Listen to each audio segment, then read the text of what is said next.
ఓం నమో నారాయణాయ. సభ్యులందరికీ శుభోదయం. ఇప్పుడు భాగవతము ప్రథమ స్కందం 5వ అధ్యాయం. ఆ సమయంలో నారద మహర్షి వ్యాసుని వద్దకు వచ్చాడు. నారదుని రాకను చూచి వ్యాసుడు లేచి ఆయనను ఆహ్వానించి అతిథి సత్కారములు చేశాడు. ఆ దేవర్షిని యథావిధిగా పూజించాడు. వ్యాసుని వద్దకు వచ్చిన నారద మహర్షి వ్యాసునితో ఇలా అన్నాడు: ఓ పరాశర నందన, ఎలా ఉన్నారు? నీ ఆత్మ నీ మనసు చేసే ఆలోచనల చేత, నీ శరీరం చేసే పనుల చేత సంతృష్టి పొందుతూ ఉన్నదా? నీవు ఒక జిజ్ఞానువు. నీకు తెలియని విషయము, తెలుసుకోదగిన ధర్మము లేదు. నీకు అన్ని ధర్మాలు తెలుసు. నీకు తెలిసిన ధర్మములను చక్కగా ఆచరించావు. వేదములు విభజించావు. ధర్మము, అర్థము, కామము, మోక్షము అనే 4 పురుషార్థములను పరిపూర్ణంగా మహాభారత రచనలో పొందుపరిచావు. అది కాకుండా నీవు సనాతనమైన బ్రహ్మతత్వమును బాగా తెలుసుకున్నావు. కానీ నీ మోహం చూస్తూ ఉంటే ఏదో చింత కనిపిస్తూ ఉంది. ఇన్ని చేసిన వాడివి ఇంకా దేనికోసం చింతిస్తున్నావు? నీవు ఇంకా కృతార్థుడవు కాలేదని నీ సంశయమా అని అడిగాడు నారదుడు. దానికి వ్యాసుడు ఇలా చెప్పాడు: ఓ నారద మహర్షి, తమరు చెప్పింది అంతా నిజమే. నేను లోక కళ్యాణార్థం ఎన్నో పనులు చేశాను. కానీ ఎందుకో నా శరీరము, నా మనస్సు తృప్తి చెందలేదు. ఇంకా ఏదో చెయ్యాలని తపన. నేను ఏది చెయ్యాలో తెలియడం లేదు. నీవు స్వయంభువు అయిన బ్రహ్మ మానస పుత్రుడవు. నీ జ్ఞానము పరిపూర్ణము. నీకు తెలియని విషయములు లేవు. అందుకని తమరిని అడుగుతున్నాను. నా అసంతృప్తికి, అప్రసన్నతకు కారణమేమిటి? నేను ఇంకా ఏమి చెయ్యాలి? ఏం చేస్తే నా శరీరానికి, మనస్సుకు తృప్తి కలుగుతుంది? దయచేసి చెప్పండి. ఎందుకంటే నీవు త్రిలోక సంచారివి. ఈ అనంత విశ్వమునకు సర్వాధికారి, నిరాకారుడు.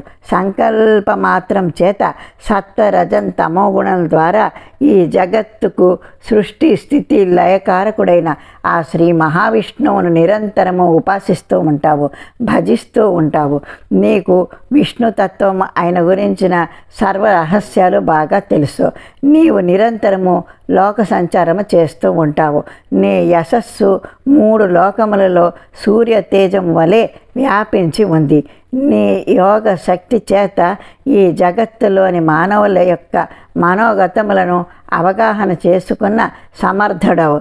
నేను అనుదినము వేదాధ్యయనము చేస్తున్నాను. నియమ నిష్ఠలతో జీవితం గడుపుతున్నాను. కానీ నాలో ఏదో వెలితి కనబడుతూ ఉంది. అదేదో నాకు తెలియచేయండి అని అడిగాడు వ్యాసుడు. దానికి నారద మహర్షి ఇలా బదులు చెప్పాడు: ఓ వ్యాస మహేంద్ర, నువ్వు మహాభారత రచన చేశావు.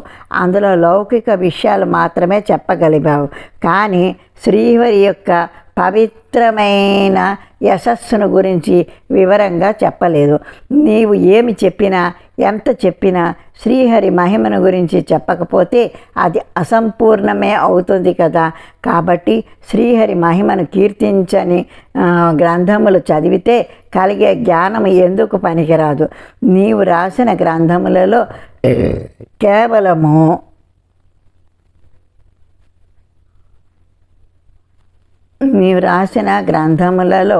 కేవలము ధర్మము, అర్థము, కామము గురించి ప్రధానంగా చెప్పావు. కానీ వాసుదేవుని మహిమలను, వాసుదేవుని గురించిన కథలను గురించి ప్రధానంగా చెప్పలేదు. నీవు రాసిన గ్రంథములు రసపుష్టిని కలిగి ఉండవచ్చు. అవి ఎంతో భావస్ఫోరకముగానూ ఉండవచ్చు. కానీ పవిత్రమైన శ్రీహరి యశస్సును గురించి తెలుపకపోతే అది నిష్ప్రయోజనమే కదా. ఎల్లప్పుడూ పరబ్రహ్మను గురించి విచారించువారు, భగవంతుని పాద పద్మములను ఆశ్రయించిన వారు నీవు రాసిన గ్రంథముల గురించి ఆలోచించరు. అవి చదవడానికి ఆసక్తి చూపరు, అధ్యయనము చేయరు. ఏదైనా గ్రంథము అపశబ్దములతో కూడినది అయినప్పటికీ, ఛందోబద్ధము కానప్పటికీ అందులో శ్రీహరి గానామృతం నిండి ఉంటే, అందులో శ్రీహరి యశస్సు కీర్తింపబడి ఉంటే అది పరమ పవిత్ర గ్రంథం అవుతుంది. ఆ గ్రంథములో ఉన్న అంశములన్నీ భక్తులు వింటారు, పాడుకుంటారు, కీర్తిస్తారు అనడంలో సందేహం లేదు. ఎందుకంటే శ్రీహరి భక్తులకు కేవలము ఆ గ్రంథంలో చెప్పబడిన భగవద్భక్తి, భగవంతుని లీలల మీదనే ఆసక్తి, కానీ అందులో ఉన్న అపశబ్దముల అలంకార విశేషాల గురించి కాదు. మానవులు నిష్కామ కర్మలు ఆచరించినప్పటికీ అవి అచ్యుతుని మీద భక్తిభావంతో చేయకపోతే నిరర్ధకములు అవుతాయి. ఆ నిష్కామ కర్మలు సాధించేటప్పుడు దుఃఖం కలుగుతుంది, కానీ మనశ్శాంతి కలగదు. మానవులు ఏ విధములైన కర్మములు ఆచరించినప్పటికీ అవి భగవంతుని మీద భక్తితో, విశ్వాసంతో ఆచరించకపోతే, భగవంతునికి అర్పించకపోతే వాటికి శోభ చేకూరదు. ఓ వ్యాసమునింద, నీ జ్ఞాన దృష్టి అమోఘము, నీ బుద్ధి బలము అద్వితీయము, అందులో సందేహము లేదు. నీకు శ్రీహరి కథలను వినడంలోనూ రాయడంలోనూ ఆసక్తి మెండుగానే ఉంది. నీవు నియమనిష్టలను చక్కగా పాటిస్తావు, ఎల్లప్పుడూ సత్యమునే పలుకుతావు. కాబట్టి నీవు మానవులు ముక్తి చెందే మార్గమును గురించి వివరించు. శ్రీహరి లీలలను ఏకాగ్రమై మనస్సుతో విపులంగా వర్ణించు. ఎందుకంటే శ్రీహరి లీలలను కాకుండా ఇతరములను ఇష్టపడువాడు భగవంతునికి రకరకాల రూపములు, పేర్లు కల్పించి ఆ రూపములను సేవిస్తూ, ఆ నామములను కీర్తిస్తూ, కేవలం ప్రాపంచిక సంబంధములైన కోరికలను కోరుతూ, ఆ కోరికలను తీర్చుకుంటూ కాలం గడుపుతూ ఉంటాడు. వాడి బుద్ధి ఎప్పుడూ ఒక రూపానికి మరొక రూపానికి ఉన్న భేదభావంతో నిండి ఉంటుంది.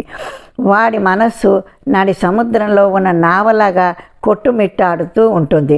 వాడి బుద్ధి, మనస్సు ఎక్కడ ఏ దేవుడి మీద స్థిరంగా ఉండదు, నిరంతరము చంచలంగా ఉంటుంది. కొంతకాలం పాటు ఆంజనేయ స్వామిని చుట్టూ ప్రదక్షిణలు చేస్తాడు. తర్వాత ఆంజనేయ స్వామి ఏం లాభం లేదండి, అనుకున్నది అనుకున్నట్టు జరగటం లేదు, సాయిబాబా బెటర్ అని అన్ని కోరికలు తీరుస్తాడు అంటూ షిరిడి ఐదు సార్లు సాయిబాబా చుట్టూ తిరుగుతాడు. కొంతకాలం తర్వాత ఆయన నచ్చడు, మరో దేవుడు ఎక్కడ ఎవరి మీద నిశ్చలంగా మనస్సు పెట్టలేడు. మానవుని ఈ స్వభావాన్ని నారదుడు ఆనాడే గ్రహించాడు.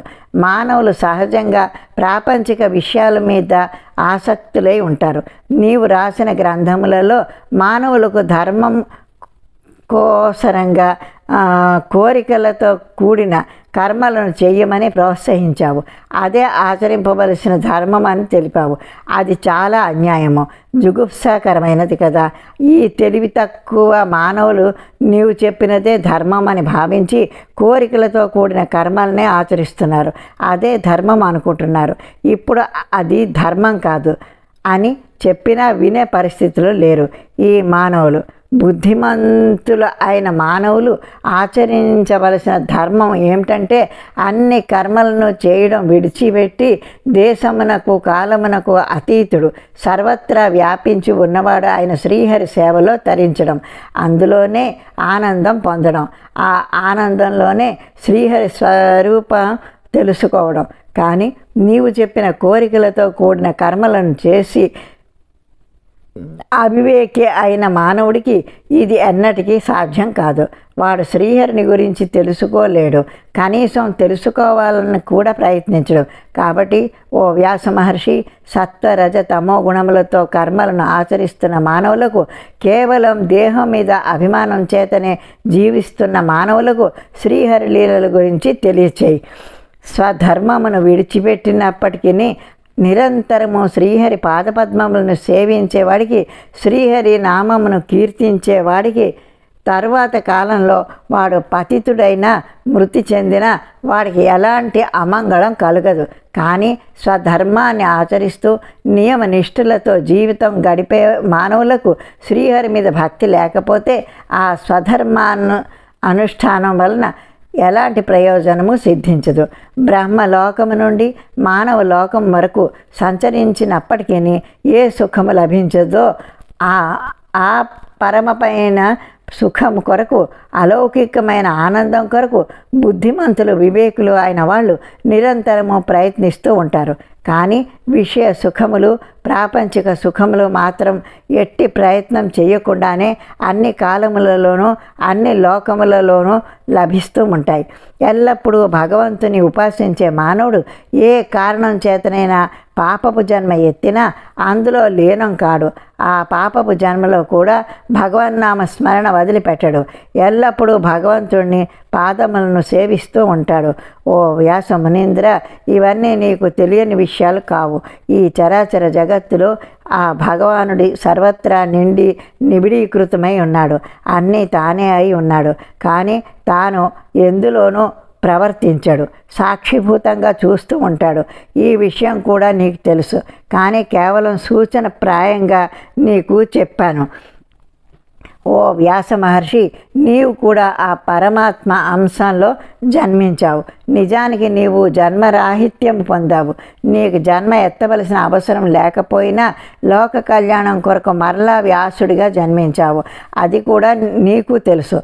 అందువలన ఆ శ్రీహరి గురించి, శ్రీహరి లీలా విషయాల గురించి నీకన్నా బాగా చెప్పగలిగిన వాడు ఎవరు లేరు. కాబట్టి శ్రీహరి లీలలను మనోహరంగా వర్ణించు. మానవుడు తపస్సు చేసిన, వేదములు చదివిన, నియమనిష్టలతో జీవితం గడిపిన, జ్ఞానము సంపార్జించిన, దాన ధర్మాలు చేసిన వాటి వలన కలిగే ప్రయోజనము శ్రీహరి యందు భక్తి ప్రవక్తులు కలిగి ఉండటమే, శ్రీహరిని కీర్తించడమే ఇది పండితులు చెప్పిన మాట.